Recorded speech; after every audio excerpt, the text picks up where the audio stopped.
নৌকার ভাঙির চলে না, খুব সতর্ক অবস্থায় পানি জমা।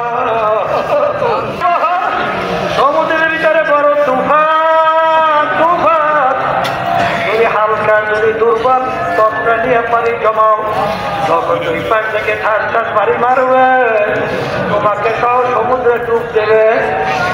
সারাদিন